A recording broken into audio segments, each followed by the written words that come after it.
What's going on, guys? Welcome back to another episode of Detached Garage. It is a super short video for today. It is hard to believe that this is episode 41 of the garage build. We've made a lot of progress in a short amount of time. It's been just over a year since we started our garage edition. And so today's going to be a little bit of a different episode. We've got a lot of progress going, but we're kind of in between two different projects right now.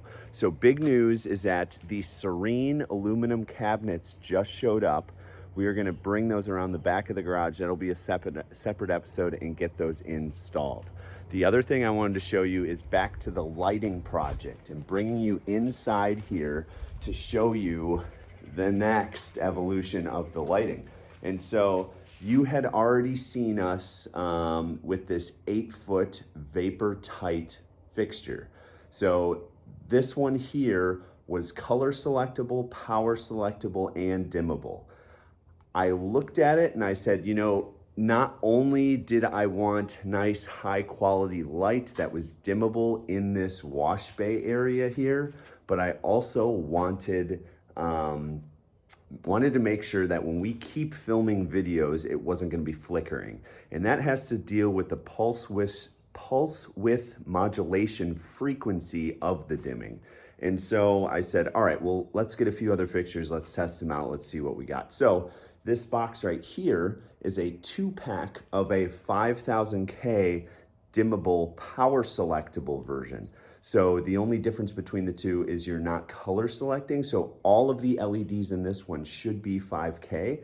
Obviously that doesn't have to deal with the PWM dimming module that's in there for the 0 to 10 volt dimming. But if all the LEDs are the same color, and I just wanted to honestly test another version to see if we got any of the flickering while we were recording.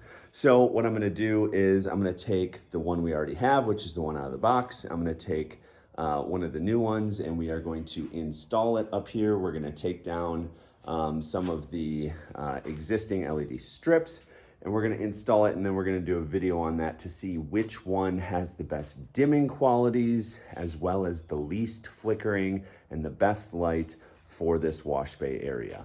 So let me also walk you through back over here to the other side of the garage. And the other thing here is when you have kids, little areas just kind of find their way into the garage. I don't know what we're doing here with the weights and the fan and the baby crib. And then over here, we've got another little zone in area that the kids have put together, but it is fun. So, but back over here, what I was going to show you is we are going to keep going on the mechanical room project.